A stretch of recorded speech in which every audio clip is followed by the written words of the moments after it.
Hello ladies and gentlemen, what's up and welcome back to another episode of Phenomenal Reviews. I'm your host Nick Smith, and this is my review for a good video game that's came out this year in 2015, Mortal Kombat X. Now for those who know, I have a video on my YouTube page talking about this and how excited I am for it, and I was right to be excited. This game is really good. It has awesome gameplay, it has a good story. They've improved a lot of things. They have taken things from their Injustice game and mixed it in with the fighting. For example, in this, you can use things in the environment against your enemies. Like there's a snow stage. You can hit people with a tree limb. You can get in a tree and you can swing. You can either use it to dodge, or if your opponent is close, you can use it to kick them in the face. They took a lot of things from Injustice and combined it with Mortal Kombat, and it made it a great game. We have some pretty new characters. We have people like Kotal Khan, who is pretty dang awesome. A lot of my friends actually love him. Cassie Cage, Johnny Cage's daughter. Devora, she's this insect woman who works for Shinnok. Then we have a descendant of Liu Kang, or not Liu Kang. We have a descendant of Kung Lao, who is kind of like a Green Arrow type. He's got a bow and arrow, and he works a lot like Green Arrow for those who have played Injustice. Then we have this other guy, which I cannot remember his name. The son of Kenshi, the blind samurai guy, except this guy doesn't have a bow and arrow. What he has, or he doesn't have a sword, he has these kind of things like Scorpion. It kind of makes me think of Whiplash from Iron Man, except without the electrical stuff. He's a pretty good character too. We are introduced to all these new characters in the story, which the story is actually pretty good, but I'm not gonna lie, it's short. It's shorter than MK9's story, because MK9 has 17 chapters, whereas this only has 12. And that's a little bit of a letdown, because I was hoping it was going to be as long as MK9, but from part of it being too short, it is a good story. There are some plot points that they talk about that they don't show. Like, there's a scene in the game when you're playing as Scorpion and you're meeting with Sub-Zero, the good one, not Yeehan, and he's talking about Cyrax and Sector, or he's talking about Sector. And about how he defeated him and how he brought peace back to the Lin Kuei. Now, Cyrax and Sector are not in this game, which I really hate, because they are two of my favorite characters in the Mortal Kombat universe. But I have heard that there is a DLC that's going to be coming out called Mustard and Ketchup for Cyrax and Sector. But there are a couple of plot holes that they don't work out, which I really wish that they would see. Or I really wish that we could play through. But other than that, the story's pretty good. Shinnok is a good villain. Although in the latter, he's not as difficult as Shao Kahn. Now, what I mean by that, him and Shao Kahn are difficult. Shao Kahn's a little bit more difficult. Like with their health-wise, it takes a lot more to beat Shinnok and Shao Kahn. However, though, instead of you having to fight Shinnok just twice, you have to fight him 3 times. Because what happens in the story, when you fight him, he grabs the amulet, because the whole entire time they're trying to get the amulet and put Shinnok back in the amulet. And when you fight Shinnok in the last chapter, he takes the amulet and he absorbs all the power, and he becomes like this devil version of himself. And so that's what you have to do. You fight him 2 times in the tower, and in the story you fight him twice. And in the story you have to fight him twice as corrupted. He calls himself Corrupted Shinnok. You have to fight him twice in the story, but on the latter you only have to fight him once. But the story's not bad. I am hoping they have set up for the next villain, which I think they're going to have Raiden be the next villain, which would be pretty awesome.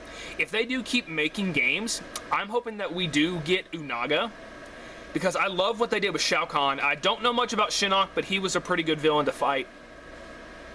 I want to see if they're going to do anything with Unaga, because they did bring some characters from the 3D games. Like, they did bring in Master Jiraiya. Or not Master Jiraiya, Frank. Crap. That's from Naruto.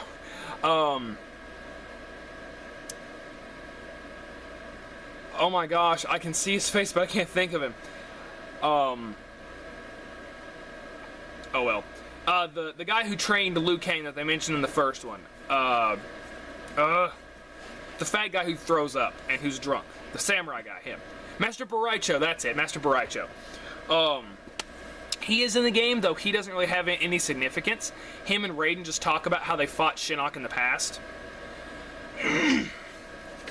But other than that, the story is good. It plays like a really good movie. Now, another thing that they did with the story, they took some of the things from the Injustice story and they put them in the MK story. Like, for example, there are times when you have to press buttons like triangle and X and O for sequences.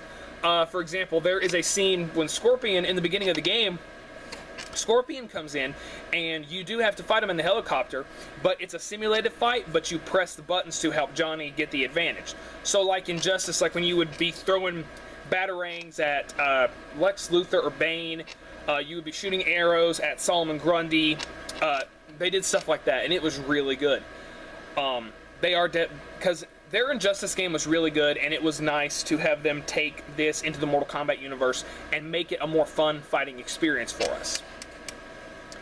Now, the DLC, I strongly suggest, me being a Mortal Kombat player and a lot of my other friends, we went and bought the Kombat Pack, which gave us characters like the Predator, Jason Voorhees, a girl from the story, which I cannot remember her name, and some other guy that I don't know. But the fact that they're giving us Predator is awesome. I finally got to play as Jason Voorhees, and whenever I would see gameplay on YouTube, I would skip it. If they would show as an advertisement gameplay from Jason Voorhees, I would skip it because I didn't want to spoil it for myself. I wanted to see his fatalities, and I just wanted to see how he played. As a matter of fact, with Jason in the tower, I actually went undefeated until I fought Shinnok. Shinnok beat me.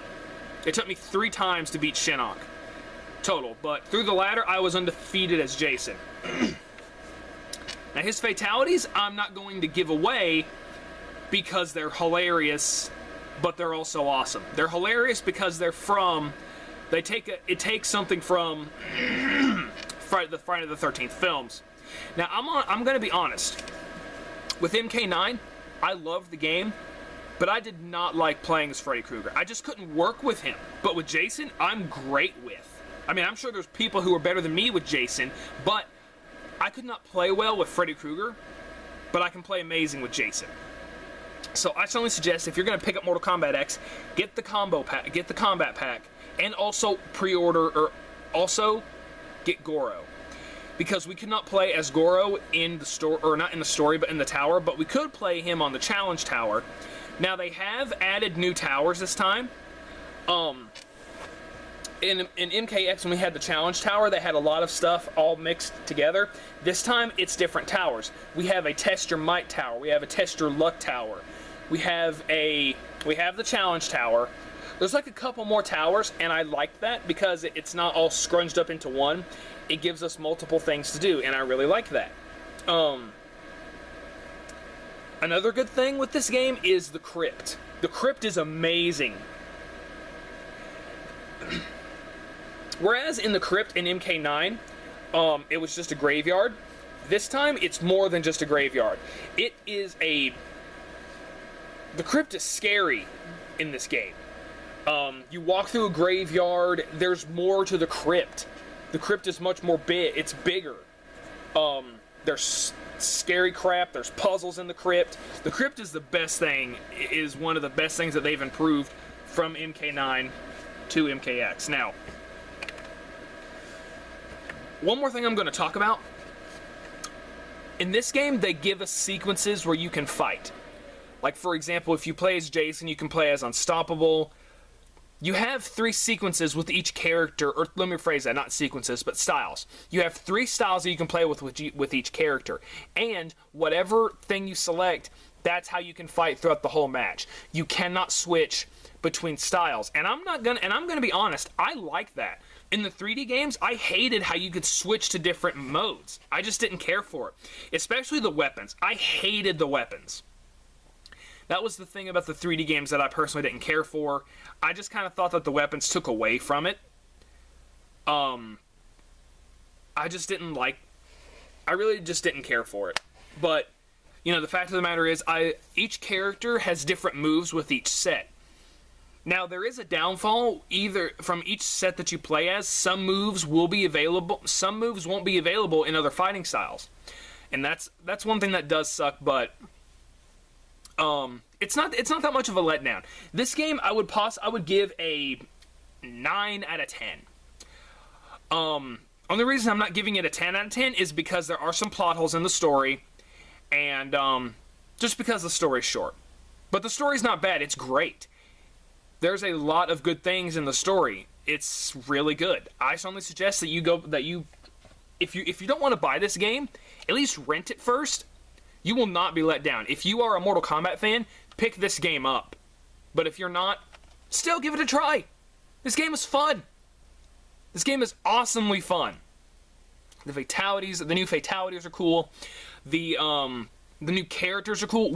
Another thing that I liked about this is they make each character that you fight as, okay, like, if you're fighting in the tower, if you play as Jason Voorhees and you come across Cassie Cage, she'll go, "Don't get any blood on me." The characters interact with each other before each fight, and I thought that was really cool. I liked that. I liked that they did that. They did that in a lot of other older fighting games that I used to play. In Dragon Ball Z Tenkaichi 3, if you played as older Goku, and then you played as Kid Goku, older Goku would be like, "Huh, I've grown." Or if you played as Bardock against Goku, Bardock will go, "This is the future." They have the characters interacting with each other, and that is great, and I personally liked it. It really shows that they are stepping up the gameplay, and they are stepping things up in the gaming world, especially with fighting games. Well, guys, this has been another episode of Phenomenal Reviews. Put in the comments below, what did you think about MKX? I really want to know. I really liked this game because I am a Mortal Kombat fan. It really touched my nostalgia, and it just made the experience even better. I really want to know, what did you like about Mortal Kombat X? Who is your new favorite character in Mortal Kombat X?